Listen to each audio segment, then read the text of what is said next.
Welcome to the FiveStack. Yeah. Wow. Yeah, Hello. it's my 1-year anniversary this week, but I think today is ladies and gentlemen, you could be here for something really historic. We made it to a year. That's pretty amazing. We've Pretty been doing amazing. this almost every single day, 5 days a week, the FiveStack for 1 whole year today. So, and I got to say something before we start the FiveStack. A year ago, and I've tweeted about this, I've talked about it, I've Substacked about this. I was done. Like finished. You and I have had several conversations about this, and you were pretty close to the end of your Pretty much in loop the too. same space. Yeah. Yeah. And we came here and we said, all right, Canada, America, we're in Canada. You lived in America. We both work in America. We're like, let's put something together and let's inform some people, like kind of an underground railroad of information and affirmation. And that is, for me, 55,000 followers ago. That is, for me, now we're looking at 200 plus daily shows that we've done over the past year. That is a community I never thought I'd find, online. It's not an online community. This is a legitimate platform. This is the most legitimate news sharing information platform in the world. And to have built this community here with you over the past couple of years, as of today, after you were kind enough to say, you can do this. Dude, come over to Substack. Let's do this. Let's try. Well, we both just started Substack. We were both very new to Substack. I'd been on other platforms, but I just discovered Substack a few months before you. And I think, and I said, hey, there's something cool there. You could actually seem to make money out of your content versus every other platform which didn't make any money out of your content. No, I mean, they stole it. Yeah, they stole it and gave you like 60 cents for like a ton of work. And here, the subscribers could actually fund your work, and it would get to you. It wouldn't just be diluted by YouTube or whomever was going to divert all that revenue to themselves. So we could finally make independent journalism work after you and I have been struggling in the same kind of world, but in different sectors. But I mean, we've been doing it for a long time, and we were putting out good content. We were engaging viewers. There was something really fresh and different about it. But to actually turn that into business was impossible. And then Substack came around and gave everyone an opportunity to become independent media companies. That is such a huge thing. You can't underestimate how important that is, especially in an environment where all the other media, the so-called mainstream media, whatever you want to call it, has been completely consumed by the state or by foreign influence. So, only Substack offers an opportunity to run your own independent media company. And that's why every contribution we get from everyone who watches or follows or subscribes is so huge. I mean, you're actually funding the only opposition voices that are being allowed to exist in America right now. So well said, my friend. And it's funny. I think in a different iteration of my life, I would count myself to be something special today. I would look at what we have so fortunately accomplished and go, that's all me. That's all me. Look at how great I am. At the age of 53, I know something. Nah, dude, I'm only as good as the people that come with us. And I know that today. I know that this beautiful place of Substack, and I don't know how long this is going to last. I didn't know how long Twitter was going to last, and clearly not long enough. To have found community of people with like-minded values. And I'm going to say something that's going to sound entrepreneurially shitty, but I mean this from the bottom of my heart. The ultimate compliment. Anybody can work for anybody. Anybody can con someone into giving them a job. Anybody can get paid by other people, but that leaves their agency up to an organization, a brand, depending on the brand and the organization's ideology, depending on what's important to them. It doesn't matter what they do in media. It doesn't matter. You're just a paid messenger. That's all you are. You're someone who gets paid to deliver a message on behalf of an ideology or a shitty news organization like Fox News or fucking OAN or whatever, state media, National Post here in Canada. You're just repeaters. And there's this authenticity here. And the authenticity comes from people, you who are watching. We've got, several hundred people watching already. We started this like 2 minutes ago because you find affirmation and information here that doesn't just soothe what you do and how you can get on with your day, but it also enables you to understand the truth that's being hidden from you. And for you to bring us in your lives, especially over the last year, as this is our sort of 1 year anniversary of the FiveStack in earnest, to have you be our bosses, to have you be who we work for is the ultimate compliment. There is no greater business compliment than to have people go, I believe in you. You've affirmed my information and I need you in my life and I will pay you for that. I cannot tell you how much better that is, how that makes me feel as someone who doesn't have to pander for anybody else, doesn't have to work for a brand, doesn't have to carry a message, doesn't have to act like a fucking carrier pigeon for shittiness. We get to do this with you because you are our bosses and we are you. That is, in this business, in this realm, the only currency that matters to either of us. Zev, myself, Lev, Ellie, Kate Justice, who we did an incredible show with last night. Everybody go watch it at narrative.org. That is the ultimate compliment. That's the ultimate currency. When people say, you know what you tell me on a daily basis is accurate and I appreciate it and I'm grateful for it and I'm willing to pay you for this. We don't need anybody else.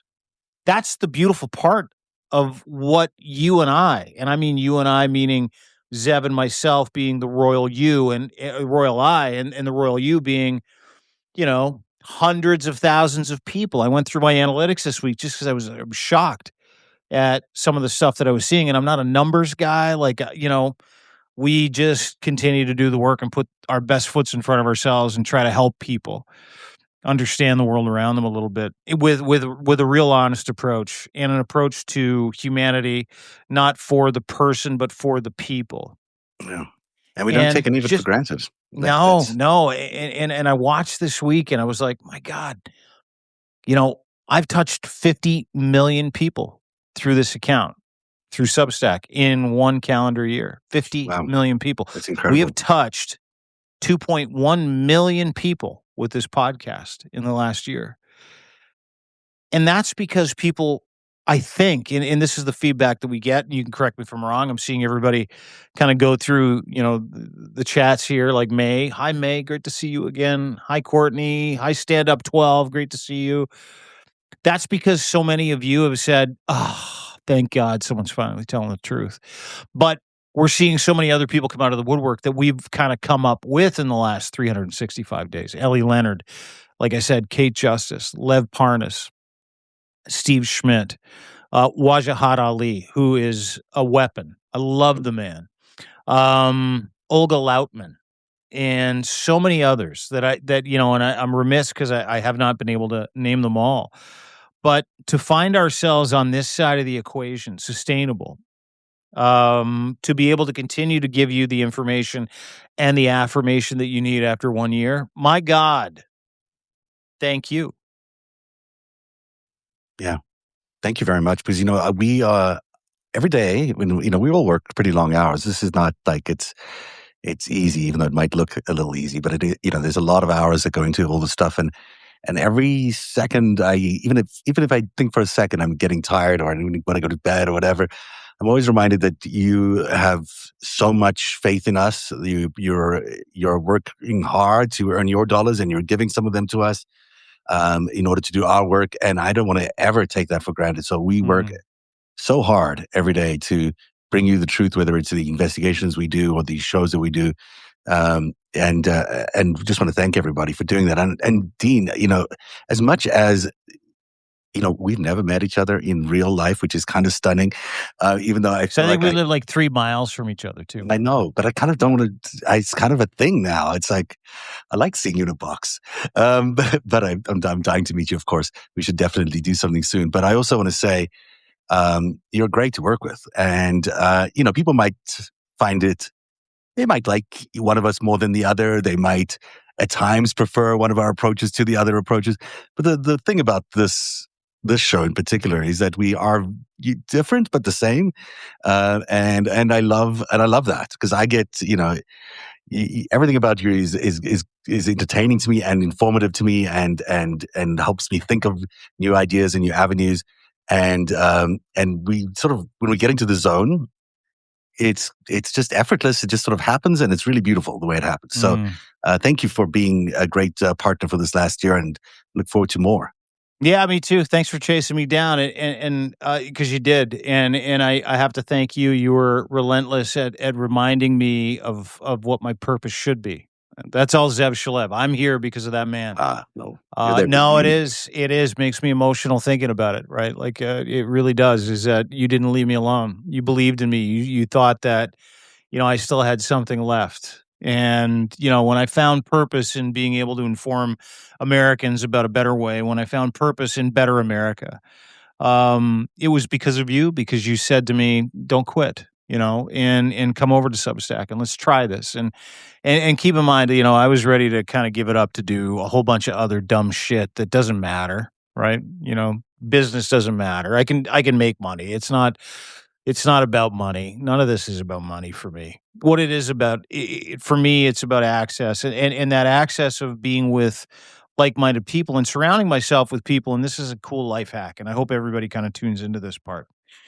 Surrounding myself with people who are better than me, and you, sir, are better than me in so many beautiful ways. Oh no. And maybe there's a counter to that where, we fill each other's buckets up a little bit. And had a long conversation with Steve Schmidt today from The Warning, and we talked about values and virtues. Great way to start the FiveStack today, by the way. Some emotional stuff that matters. And I know what we have to do as people to take America back because it's how I got my life back. And that's surrounding myself with people who I valued, who had virtues that were bulletproof, who, led first with empathy, wisdom, courage, temperance, grace, justice, the things that really, really matter to character and being of good people. That man across the screen for me is of impeccable character. There is no question in my mind that he's got my back and I got his. And there's no question in my mind that we're going in the same direction. When you surround yourself with assholes and sycophants, we get what the United States of America is. We get it. And you can look at this podcast as, an early warning sign of success where, oh my God, if you do the right thing and if you ferret the truth and you work with good people who want good things for everybody around them, who believe in the republic, who know the only fruit of this life is acts for the common good and being of good character, you will succeed in your life. You will. It's an immutable fact. You can't change that. It's a principle of evolutionary psychology.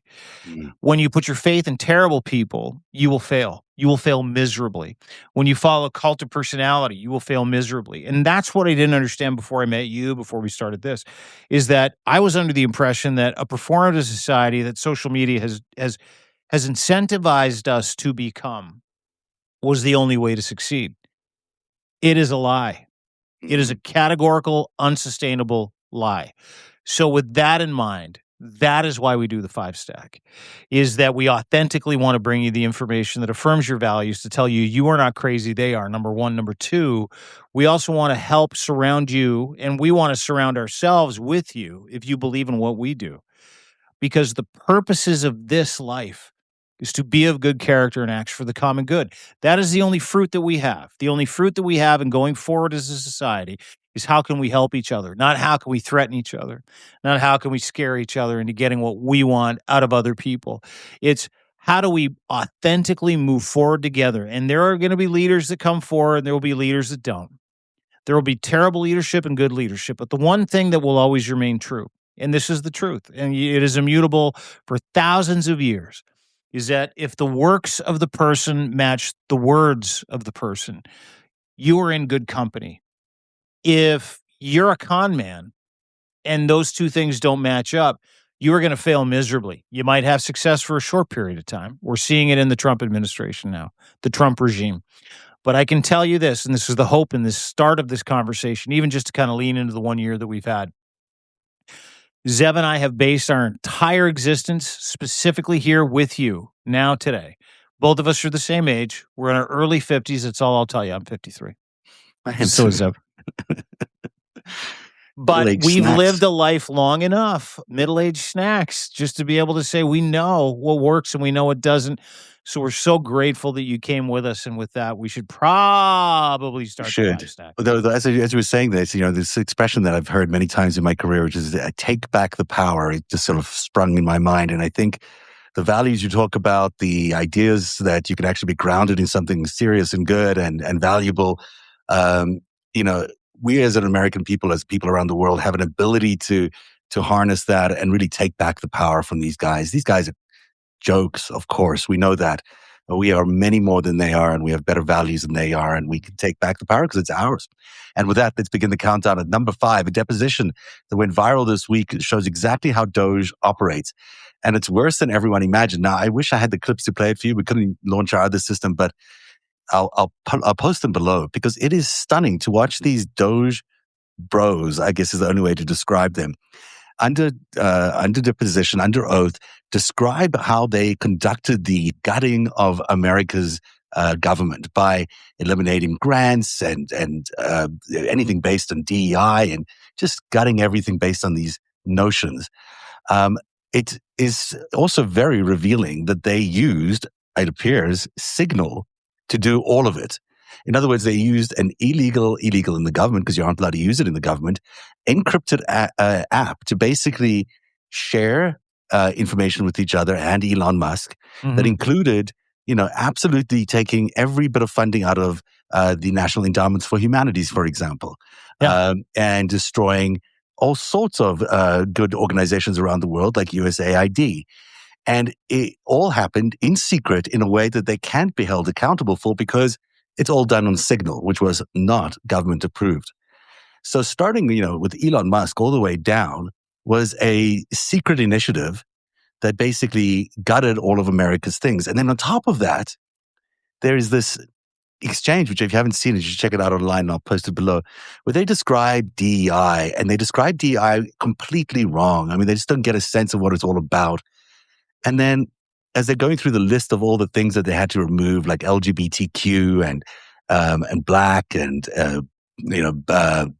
what's called BIPOC, I think it's a person of color. BIPOC, yeah, BIPOC. Yeah, they the guy asking the question says, "Well, do you see any heterosexual on that list?" And this guy who came up with this looks up and down the list for like 30 seconds and says, "No, I don't see heterosexual." And then he's like, "Do you see any whites on that list? Do you see anything white on that list?" And he's like, "No, I don't see anything white on that list." And they're just painful people because they seem so entitled, white brats from Silicon Valley who think they know better, and without any ability to understand that they're gutting the livelihoods, but also the identities that we're trying to hold up in our society. They're trying to create as equal parts of our society. And the only thing that they wanted to uphold was Christian, white, and heterosexual. Yeah, I don't know if anybody's seen any of these Doge interviews. Obviously, they're going through a series of interviews with House oversight committees, et cetera, just to kind of bring you the brass tacks and look at the individuals they're talking to. These are white 20-year-old to 25-year-old men, right? Young men. Yeah. Who know fucking nothing about how the world works, like nothing. They know coding, they know white supremacy, and here's the through line through every single one of these Doge employees. These, from Big Balls to Donkey Dick to, Tits McGee to whatever call sign they went through secretly to be able to be part of this organization called Doge. And there's one through line for each one of them. Every single one of these guys was what we call a groiper. You know what groipers are, right? They're Nick Fuentes' like little digital army of fuckheads. It's the only way I can put it. incels who are angry at the world, who want to pay the world back, who've been brought up to think that the government's going to kill them. They hate the fucking world. BIPOC is bad. DEI is bad. White young men have been fucked over by the man and immigration and all these fucking the whole lie that's perpetrated by MAGA and the conservative aspects of MAGA that try to tell you that anybody of color, anybody in the country who wasn't born here is our enemy. And so every single one of these guys that is being circled through this testimonial Cold case, process is one of those guys. And only entitled. These ones are really wealthy and entitled groypers. yes, They're not just your typical, redneck kind of, I should use that expression, but they're little what I mean. fuckheads. They're little But hillbilly they've never fuckheads. had a rough day in their life. No, Their roughest day in never. their life is maybe they were ditched by a girlfriend, maybe once. Yeah. There is not. To them, it's a game. To them, it was a game, and that's what I got out of it. And the interview process for each one of these little fucks. And listen, they're all little fucks. They're like, tech entitled Gunther Eaglemans. They really are. That if they showed up to a bar fight, would be the first guys at the exit.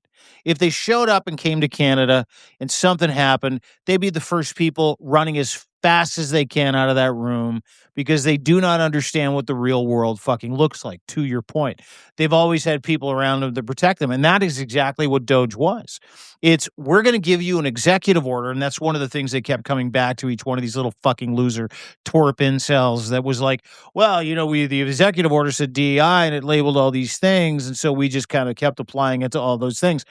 But the smile on some of their faces, because they know they've got immunity. They know that doesn't matter what they say. These guys are in trial. They could get thrown into. There's a huge amount of legal jeopardy for these guys, and there should be a huge amount of legal jeopardy in Trump's America. Before we get to the midterms, there's no legal jeopardy. They could get pardoned, but I think the reality of it is, and that's their expectations, they're going to get pardoned. But there's no guarantee. There's no guarantees you're going to get a pardon. These guys went along with the ride because it's Elon Musk, and they fell into Doge, and they decided, well, you know what? We're gonna just do what we want to do here the way we normally do it. And instead of doing the government way of doing things, they had ChatGPT generate a yes/no DEI list. And then they had all their interviews done on Signal, so no one could track who they interviewed or any of the questions or anything like that. And in the process, they killed so much funding. This is the humanities grants that they're being sued over. There's one of these kids is like being they're young men. They should know better. Are being told, do you know you killed funding for this AIDS education project? Like, do you actually understand what that was that you were killing? And you could see like his eyes were beginning to water up a little bit because he's finally maybe understanding what he did. Maybe. But mostly they just look at the questioners with complete indignance. Like, just like, how dare you question me about what I know because I'm one of the better, smarter people in the world. And this is the problem with that whole broligarch, is that they think they are better than everybody else by design. And they're designing a world that only lifts themselves up. Yeah, and it really came through in that exchange that you talked about earlier, where they were like, hey, can you find any heterosexuals that needed to be targeted in certain positions, any white people? And this incel can't be 22. He's wearing one of those cool college cardigans, right? He's looking cool. Yeah. He's got like a thumb ring, like he feels really cool about himself. And he's like, no, there's nothing. I can't play the audio, but I can. No idea. And that's how you know that America is fucked. I knew America was fucked a long time ago. There's the guy. Yeah, can you play this? This is. I can't play the audio, unfortunately. So look at how cool he thinks he is. Unless you can hear his cardigan. He's got it. Look at him looking around. He's like, oh yeah, whatever. This is who destroyed America. This is who wiped out USAID. This might be donkey balls or donkey dick or whatever the fuck these guys called themselves. Doesn't matter. But the hubris of these rich fucking computer nerds, of which Barron Trump is one of them, by the way.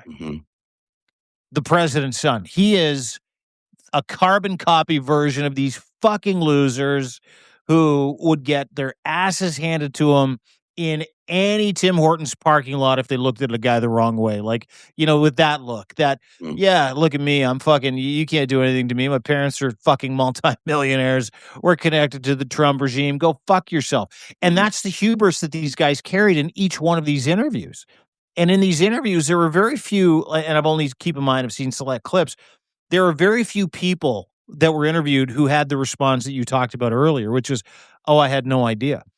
Each one of these little pricks, each one of these little fucks, each one of these little incels knew exactly what they were doing, and they believed in why they were doing it, and they got to touch the fucking sun for a minute, and they got burned by it. And now, to your point, they're on a call sheet for the U.S. government, and a U.S. government that is slowly going to turn the tables in 2026, where there's going to be nowhere to fucking hide. And this should be a fucking absolute red herring for so many people in that regime, where you're like, okay, you want an example of what's going to go on here? You want a real look at this little prick. Yeah. Oh, look at me. I'm a fucking wearing a shirt. These little fuckers, dude, they don't know anything. You're not an adult till you're 40, until you've gone through a divorce, till you've been bankrupt, till you've gone through real extreme circumstances. So Trump has literally, through Elon Musk, taken these ideologue dumb fucks and said, destroy the United States, murder as many people as you want, take away malaria medication for AIDS medication, take away programs for people. We don't give a shit, because what we're trying to do is we're trying to streamline America and get rid of all the blacks and the poors and the sicks and everybody who doesn't look like us. These guys believed in it more than anybody. They are not just agents of a regime. They literally went out and canvassed to find data points and how they could find as many of these young, dumb, fucking white incels to go and destroy the United States of America through Doge, through programs like Grok, like ChatGPT. And here's the other thing. They're all lazy little cocks, every single one of them. They relied on AI that was given to them. They relied on Grok. They relied on Doge. They relied on programs that to be able to do a job, because you can't do the job that they did. You can't affect the change that these little fuckers affected without having a deep understanding of the programs that you're going to nix and why, right? That's Didn't care. very important for people to understand. No, not only did they get Stacey as, she's like, smug fuck. Yeah, that's big balls. He's a smug fuck. And by the way, his face looks a lot better than it did when he got his ass kicked in Washington D.C., which is why the National Guard had to come in, because of this little prick. Well, they asked him at one point, he said that this was better for him to cut all these programs than having the United States deficit at $2 trillion. And then they were like, yeah, but you didn't actually fix the deficit, did you? And he said, no, these guys are total failures in what they came in to do. If they, they might be smug and they might feel completely self-congratulatory about what they've done. And they might have even been telling themselves the lies that they did the right thing. But the truth of it is, Doge did nothing in terms of saving money for the deficit. It was a complete failure. And it still is a complete failure. And on top of that, it's done a lot of damage to people who had relied on that funding, to people who wanted that funding, and to our relations around the world. So for all those reasons, as Dean goes on a lot of places, this is a mess. And that these guys need to be, sitting where they are. They need to be deposed, and they need to be going under some sort of criminal prosecution, because they are criminals at the end of the day. And what they did is illegal. There is a reason you can't use Signal in the U.S. government, because it's not it doesn't allow any accountability. It doesn't allow anybody to, and it's not secure, amongst other things. But, if you can wipe away everything you've done, or all the work you've done, and everything is encrypted as a secret, well, then how is anyone ever going to know what you did and if you did the right thing? And that is why they use Signal. And that is why, yet again, there's another Signal gate in the U.S. Government. How's your camera over there, dude? Yeah, we're getting there. Don't worry about it. I think I got it. I think I'm sideways now. I've got all kinds of issues. This is what happens when you give 53-year-olds technology. We just don't know what to do with it. We're just like, oh my gosh, how does this work? It's not good. Hang on. I'll tell you the number 4 story as we keep going along here. You might have caught this. When asked about the Iranian sleeper cells inside the United States, Trump said he had been briefed. We know where they are. We have eyes on all of them, is what he said. Then he added that he said, I think. So I'd like to play the clip, but I can't. He said, we have eyes on all of them, I think. And that qualifier made me think, why does he only think that? In not that I want to jump into conspiracy thinking around everything, but knowing what this president is like and knowing who he's modeling his entire presidency after, it's quite possible that he's leaving room for some sort of false flag attack. And we've spoken about this on previous shows, because then he immediately went into blaming Biden's open border policies for allowing the terrorists into the country. It just made me think, wait a second, are they actually allowing space for some sort of terror attack in order to, galvanize support for their efforts in the Middle East? So the answer is yes. Do you remember a conversation we had a few days ago on the FiveStack where we had that Toronto shooting? Yeah. Where in Toronto, the U.S. Embassy got shot up. You remember that? It was like 2 days ago. Yeah. I think it was 2 days ago.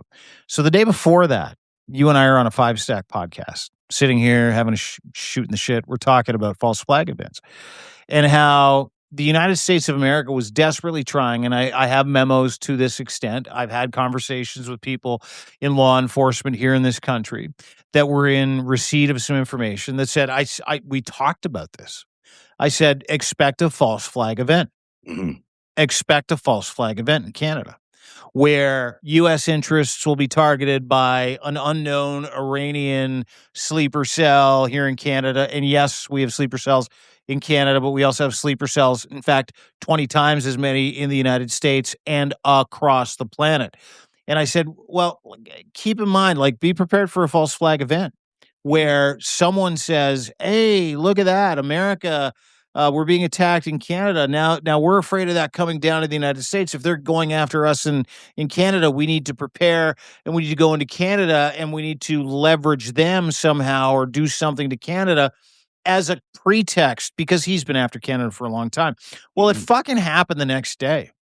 It happened the next day. And now Toronto police are like, we don't know the origin of this. We don't know if it's Iranian. It's starting to look a little more domestic. Now, what does domestic mean? Great question. Not from fucking overseas. Okay. Could have been a Canadian who was just really angry with the United States of America. That's easy to understand. And by the way, that was the 17th. Now, the 17th different U.S. consulate or embassy episode where violence was perpetrated on a certain embassy or a certain airfield or a certain U.S. installation on 5 different continents. 5. Yeah. I don't put it past this regime in any capacity to be attacking their own embassies and consulates to whip up some kind of excuse to do something to this country. Don't put it past them. And I believe, and here's the other thing, I believe the Iranian regime more than I believe the Trump regime at the moment. Way more. I do too. Everybody does. I do too. Look. There's this is a pattern we keep seeing. So it's not unlike these dictators, these strongmen, call them what you will, to do this kind of stuff. They like to do events that can galvanize support, and it's the best thing you can do is some sort of terror attack, some violent attack, or a war, as they've been doing in the Middle East right now.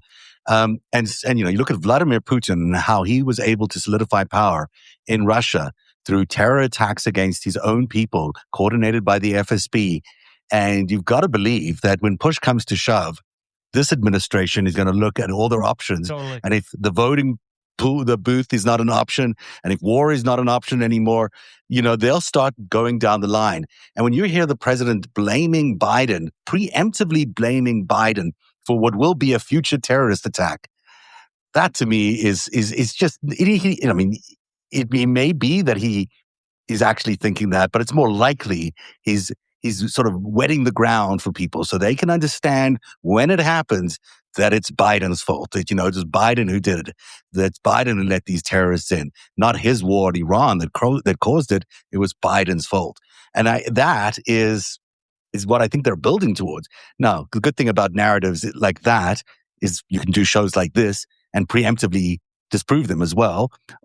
So that's what we're trying to do here. But it wouldn't surprise me with this administration at all. So a great point, my friend. As always, you're on the money. Listen, you can literally set your watch the Putin playbook with this regime. Mm-hmm. You can. Right, from little green men, nothing going on, to this is not a war, it's an excursion or it's a special operation, to the propaganda, to the I know, right? It's an excursion, and we're calling this an excursion now. Everything, nothing is new. Everything's the same. Everything is a lie. And if you want pretext, and I was talking about this, I think with Ken Harbaugh the other day, military veteran, Valor Media Network, Midas guy, film producer, author, brilliant, brilliant, brilliant dude. Ken Harbaugh is one of the smartest people in the world. If you want to follow, and the most authentic people in the world. And we were talking about that gaslighting line, that pretext. Let me take you back to Renee Nicole Good. Pardon me. The execution of Renee Nicole Good. How is that gaslit to you? It was fear porn. Well, she was going to kill us, so we had to kill her. Right. Right? Alex Pretty. He was going to kill all of us, so we had to kill him first. He had a weapon. Iran. Yeah. They were going to kill us, so we had to kill them first. Now, let's transport that to Canada, because it's the same fucking playbook, same thing that Putin says all the time. The Nazis were kind of going to come after Russians, so we had to go get them first. Right. If you're not paying attention to that pattern and that same sort of impetus for everything that justifies genocide, everything that justifies executing his own citizens, everything that justifies murdering Iranian schoolgirls, well, they were going to come after us. These are the spoils of war. It's just what happens. Fog of war. No big deal. You're fucking insane. You're not paying attention. You're not listening. You are not part of the fucking solution. Everything that man does, everything this regime does and justifies their actions with is predicated by this boogeyman of fear, this action you will never see based on a feeling. And I'm going to take you back to Caroline Leavitt 2 days ago, and then I'm going to take you back to the Trump regime 2 days ago, where they asked Caroline Leavitt, so like the justification for the war, any thoughts? It was a very serious feeling that the president had, and he's the president of the United States, and he's allowed to act on feelings. Okay, great. What was that feeling? That feeling was they were going to come after us first. What about Alex Pretty? It was the exact same excuse. Renee Nicole Brown, the exact same excuse.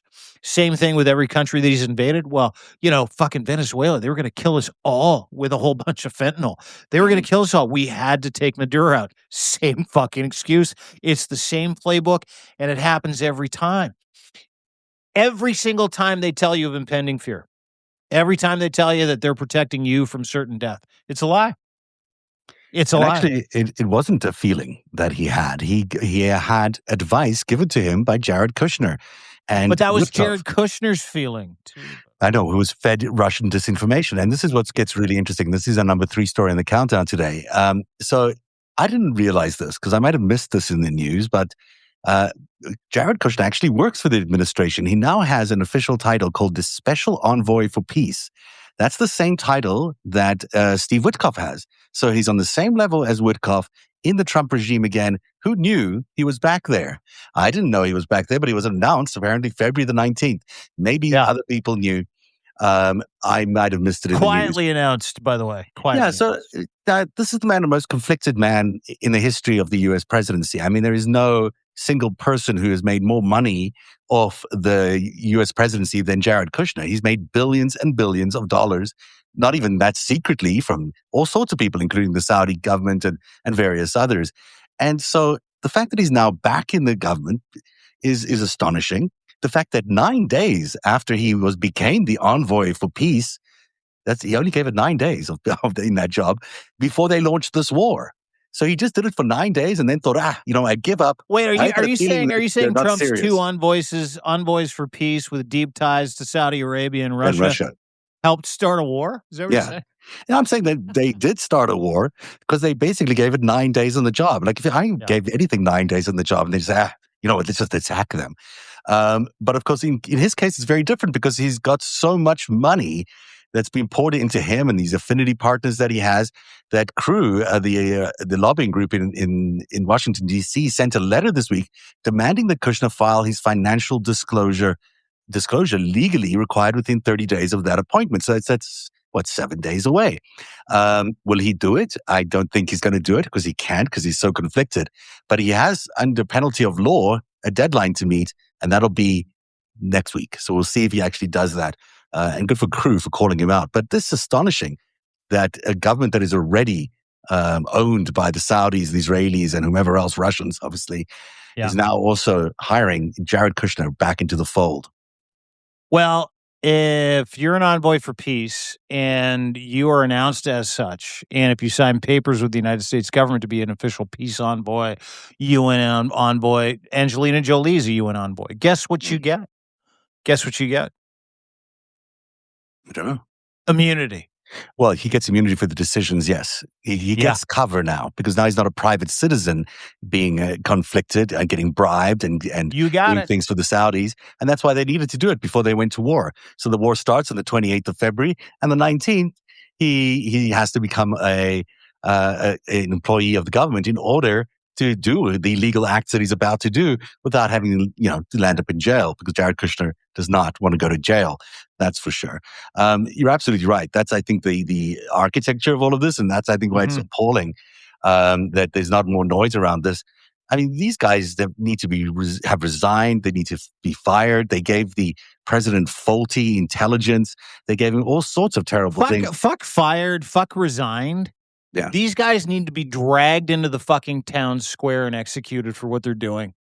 They're murdering people based on a feeling and money around the world. They are causing losses to U.S. men and servicewomen based on fucking money and influence. Jared Kushner is the Antichrist.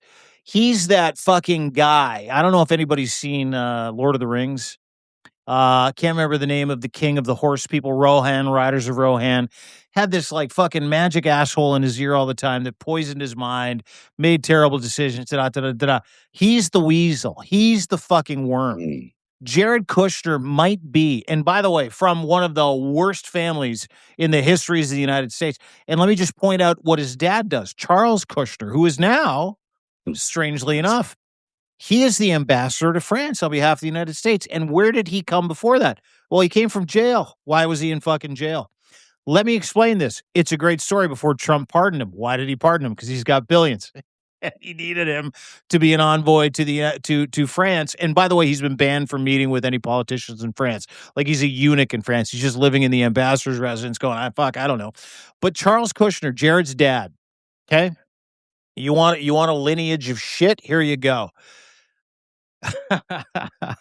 Set up his brother. His brother-in-law. Hired a hooker.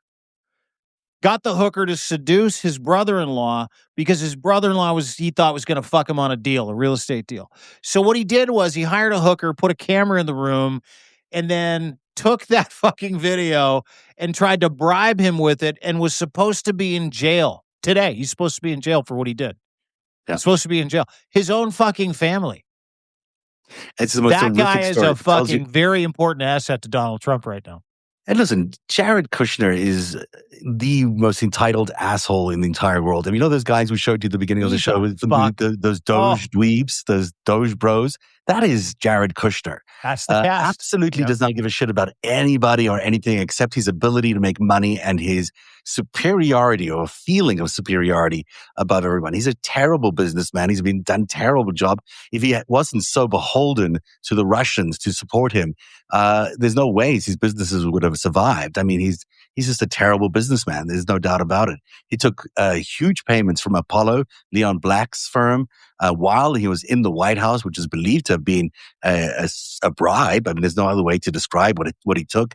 And then he, on the way out, takes $2 billion from the Saudis because he's such good friends with Mohammed bin Salman. And of course, the closest thing you need to remember about Jared Kushner is that Bibi Netanyahu used to sleep in Kushner's bedroom, not with Kushner because he was a kid, but when Bibi used to visit the United States, he would go to the Kushner household for dinner and would stay over for a few days. He would use Jared Kushner's bedroom. That sort of tells you everything you need to know about who Jared Kushner is. He's compromised. He's bought. He's in the pocket of every major world leader in the world who doesn't believe in democracy. And that's what he's doing out there in the world. He's just causing chaos while absolutely not caring about anybody in the world at all except himself. Bingo. You got it. Absolutely. Well said. Well said. Number 2 story on the countdown. The International Energy Agency said today, in plain language, the Iran war has caused the largest supply disruption in the history of the global oil markets. 20 million barrels a day used to pass through the Straits of Hormuz. Now it's what the IEA calls a trickle oil hit $100 a barrel. The 32 IEA member states agreed to release 400 million barrels from strategic reserves. That's the biggest coordinated release ever. Donald Trump says, hey, no, the Straits of Hormuz are in fine condition, no problem. As it's literally his words. As tankers are The being whole blown up. fucking place is on fire. Like the entire Strait of Hormuz. There are right now, as I talk to you, 3 different fucking massive super tankers that are sinking and on fire. Anyway, continue. I didn't mean to interrupt. That's exactly right. And so we are in an oil crisis, in the first parts of an oil crisis around the world.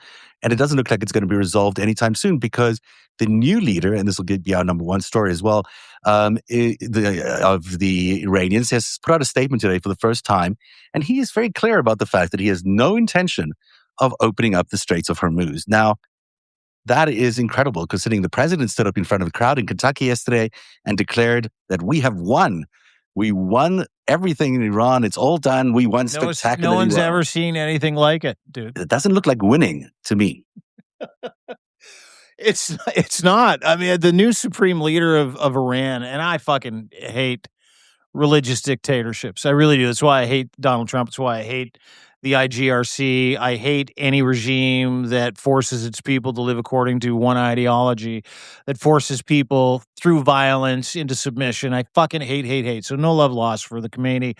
Glad his dad's dead. Glad his mom's dead. But this guy's a fucking hard ass. And there was a report today that he was bombed and he's in a coma. He's not. He gave a speech today. And the speech was, hey, you're not getting fucking anything through. It's only what we say you can get through the Straits of Hormuz. So China, they're getting oil. India's getting some oil. And the United States is not challenging that at all, to the point where certain companies have said, hey, can you send some like destroyers to help us kind of ferry this oil through? We're losing billions a day. Can you help us? And the United States is like, fuck no, we're not doing that. You guys are out. You're on your own. That's a fact. The USS Gerald Ford isn't even in the Mediterranean at the moment. It's in the Indian Ocean. Why? Because they're fucking afraid. They're afraid of Iran. So every time you hear Donald Trump, like he did last night, pontificating, no one's ever seen anything like it. We bombed the fuck out of that country. There's nothing left. We're going to go in. As long as it takes. Dude, you know who's going to dictate as long as this takes? 93 million Iranians, 40 of which who are armed. And they haven't fucking released anything yet. They have military Gehenna in storage, in tunnels, in caves. And I'm not just talking about speedboats loaded, like thousands of them, speedboats loaded with explosives. I'm talking about tens of thousands of Shahed drones we haven't seen yet. I'm talking about tens of thousands of smart bombs and missiles and really big fucking bombs. Like not like the Moabs that you go, wow, that's a big explosion. They got a lot of it. They've been preparing for this for 47 years. Yeah. Donald Trump can't turn the tap off. Not only can he not turn the tap off, he can't negotiate the end of this war because there's no negotiating with a religious regime like this. There's none. They will do this until they're dead. They don't give a fuck. They don't give a fuck. They've got a lot more supplies than we do. Even Lindsey Graham was joking yesterday that America's run out of weapons, have run out of ammunition. He said, hey, we didn't even run out of ammunition at the end of the Second World War. But now we've run out of ammunition after a little excursion like this in Iran. That's how desperate the situation is. The Iranians have lots of time. And as you pointed out, Mujaba Khamenei said that he, in a statement today, the first time he released a statement, he said that every single U.S. base in the Middle East will continue to be targeted. And they have all the firepower they need to do that. And they will continue to execute a war until all the U.S. military bases are cleared out of the Middle East. And America is running out of ammunition to fight that war. That's how stupid and foolhardy this war has been to execute and also just to join as an effort for Israel. Well said. Yeah, no, I mean, you can't listen. If anything, if I take anything out of yesterday's speech or any rhetoric from the Trump regime about U.S. firepower, about the state of the war being won, it being over, oh, we got him. Oh, my God. America, he is so full of shit. You are in so much trouble. You have no idea how much trouble you're in. We have not even seen the start of the asymmetric insurgency. You haven't seen it. You haven't seen it. And I'm not talking about in the Strait of Hormuz. I'm not talking about in Gulf states. I'm talking about in the United States of America. You haven't seen it. There is going to be a turbo trigger that y'all are going to have to pull at some point to get this fucking guy out of office, because that's the only thing that's going to make Iran stop. Honest to God, the only thing I was thinking about it today. I'm like, my God, like I read about the munitions packages they have. I've read about all the different aspects of, asymmetric warfare that Iran has. Like, we're talking hundreds of thousands of pieces of deadly equipment that they haven't even fucking activated yet. We're talking about hundreds of thousands of people in sleeper cells around the world, specifically in the United States, because they fucking hate the United States, that are lying in wait. Mhm. It's not just about U.S. servicemen and women in the Gulf. It's not. It's about the United States. It's about, like, I have a feeling, and I was talking to someone today, and he's like, dude, 9/11 might be like light work compared to what we might see over the next several years. Several years. Donald Trump hasn't just put you in danger in the interim. These people are being hardened and radicalized to the point where their sewers and houses are catching on fire because of what Donald Trump has done to them. Not just done, and There's you could talk about regime change, all that other stuff. This The is regime's going 93. nowhere. The regime's No, going nowhere. There's an intelligence assessment released after the war. You'd think they would do this before the war, but they released after the start of the war that the U.S. intelligence agencies see there's absolutely no sign of the regime weakening at all. They're there for the long haul. Nothing's going to the change. opposite. The Yeah. opposite. Yeah. Because when you get attacked like that, Mhm. and we saw this in Canada, right? Donald Trump attacked Canada. You can Yeah. say it's verbiage. You can say it's threats. We saw literally people just gonna come to the middle and go, okay, that's enough of the culture populist bullshit. We'll put our shit aside. We've got competency in the office. Let's all vote for competency. Yeah. That happened because we had a threat. Add bombs and genocide and the murder of 175 schoolgirls. Yeah, absolutely. And it's not just the radical people. It's not extremists. It's everyday citizens from people who are affected in Iran or not affected in Iran, people around the world. Sentiment against America is so bad right now that no one is even going to care as much when America gets attacked next time, because they just all feel it's justified. And this is what, just to you try create a thread through today's show, you've got these Doge guys who have, think they're saving the world. They think they're saving $2 trillion from the deficit of the United States, and they're achieving nothing but pain and hardship. And that is the through line of this administration through and through in every single thing, except for their own personal enrichment, like Jared Kushner with these $2 billion from the Saudis or whatever. Everything else this administration does hurts America and is intended to hurt America and will leave a trail of pain for America for decades and decades to come. That's what people don't understand. And a great place to end the FiveStack today is that what Donald Trump is doing now is going to cause immeasurable heartache, pain, destruction, and death to Americans for generations. What is one generation? 25 years. That's one generation. He's not just doing generational damage with your allies like us. Canada. We've done nothing wrong. We show up when we're asked. We fight with you. We support you. We show up with our fire crews anytime there's a forest fire. We fix your power lines anytime there's a fucking hurricane. 9/11, you're like, hey, we got to go get the assholes. We're like, okay, we're in. Article 5, we'll go. We lose our lives. We're out. We're out. Mark Carney, 2 days ago, he's in the House of Commons. You know what he said? He goes, we will never go to war with Israel and the United States. It'll never happen. Never happen. So not only are you losing in the interim all of your allies, you've lost your reputation, you've lost your place in the world, United States of America, you've lost your place in the world. You are now going to start losing your sons and daughters. Not this week, not this year, for fucking generations, because what Donald Trump and Benjamin Netanyahu have somehow forced y'all into. And the only way that you're going to blunt that or bring that timeline down from generations to decades is to get this fucking guy out of office. That's it. That is the only way. And then capitulation from whoever the next president is, saying, hey, we lost our minds for a few years. We're sorry. We've got a job to do, and that includes rebuilding our alliances, rebuilding that trust, rebuilding America, and staying out of shit that we have no business getting into. in the United States of America. But that will take, I laughed the other day. We were talking with someone about, remember Hillary Clinton and Vladimir Putin about a decade ago? They had that little button, trust but verify. Yes, we're in business again together. Let's try and figure it out. The United States is the new Russia on the global stage. There's going to be a decade more of trust but verify, no matter who the president of the United States is. And that all has to start in November with these midterms, assuming Donald Trump doesn't institute martial law across the United States of America. But you all got a decision to make. Is you want your country back? You want your reputation back? You want your safety back, day-to-day safety? Because that's what's at stake at this point for generations, not just today.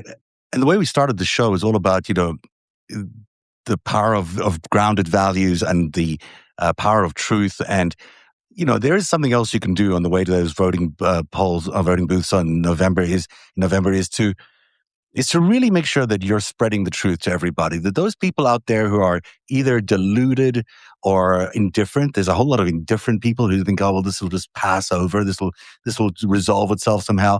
It isn't going to be like that. We all can see that it's not going to be like that.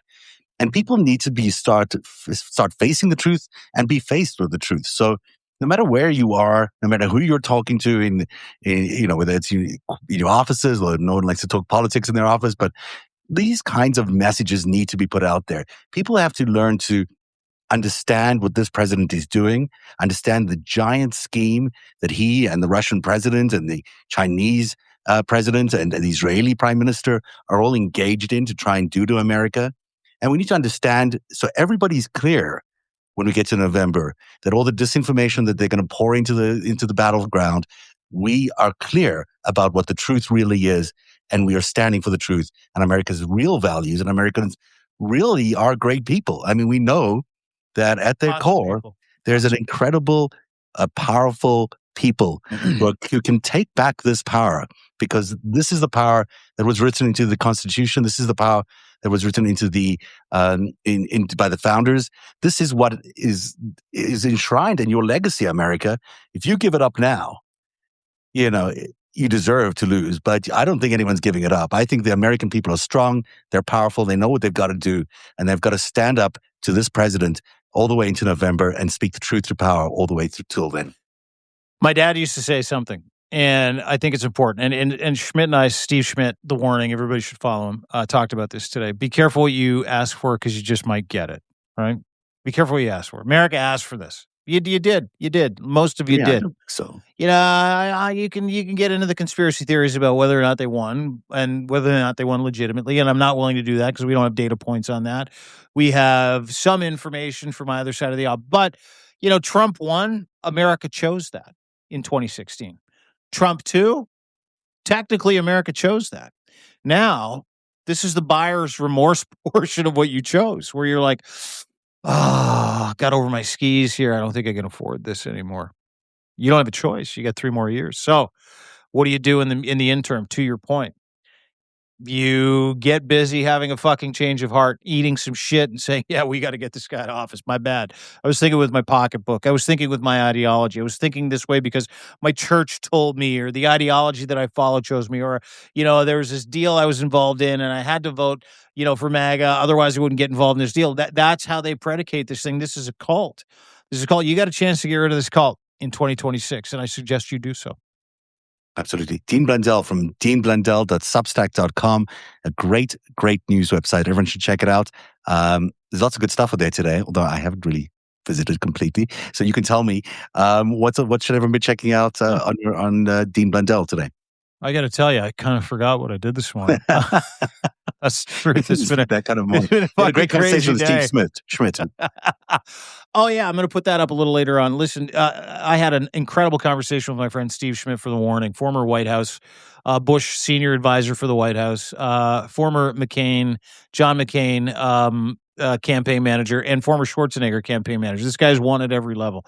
And Steve and I have become very, very good friends over the past year or so, because we have the exact same, premise, which is, hey, to bring America back, to bring decency back, we might have to behead some people. Like we might have to go down the road of employing the dark arts to make sure this happens. Steve was the guy who founded the Lincoln Project. Steve is one of the founders of the Save America movement, and we got into what is truly one of the best conversations I've had in a long time. And that's the values and the virtues that go into people and how people like Lindsey Graham can just abandon them if they ever had them at all. Right? And the pull, the external values and what America was built on, and America truly getting what they deserve, this representation of a fucking clown that puts on makeup and long shoes in the morning, that goes out and presents this version of himself that is so inauthentic, it is somehow perfectly American in the moment. So please go and check that out. I would love it if you could check out my interview with Steve today. We do it every single week on a Thursday, Friday. Depends on his schedule, depends on our schedule. But absolutely an incredible conversation with Steve. And he's one of those thought leaders, moral thought leaders, who knows that this is a character test for the United States of America, and you're not passing it. Also got a really great write-up on Epstein's personal accountant dropping a smoking cannon, not a smoking gun, Richard Kahn, which we talked about yesterday. And really interesting kind of look at Mark Carney setting up that 40-nation alliance that is 4 times as big as the United States in terms of GDP and population, which is undeniable. And everybody needs to go there and check it out today. But thank you for asking. What's at narrative.org today? Well, I'm going to do a story after this about those depositions. I may even play them out live or play an edited version of those depositions because they're one of those. It's so annoying when you watch them, but you can't stop watching because these young men are so deluded and arrogant and full of themselves. So I might do that later on tonight. Sorry, say that again. They're just little cocks. They're like, they're those guys that honest to God, growing up in Western Canada, right, that treated people like shit, that got dropped off in their parents' Cadillac with a bag lunch, that wondered why they got their ass kicked when no one was looking. That's who these Doge little pricks are. Yeah, absolutely they are. And I am working on the next chapter of The Greatest Heist book too, because it's been a while and it's coming out and it's a good one. So give me a few days. You'll enjoy it. And it puts a big bow on everything. By the way, Kate Justice's story that she spoke about last night is really excellent. Everyone should check it out. It in some ways ties into Greatest Heist because it has a lot of the same schematics, the same playbook. So everyone should check out Kate Justice's work. That you can find at Kate Justice, but it's at KAIT is how she spells Kate. That is the FiveStack today. We'll see you again tomorrow, Dean. Buddy, it was so nice to see you. Happy anniversary. Happy birthday to the FiveStack. Happy birthday. Actually, I could have played tunes on the other system, but I can't play tunes. Tomorrow. We'll figure it out. Okay, pal. Talk to you soon. Bye, guys.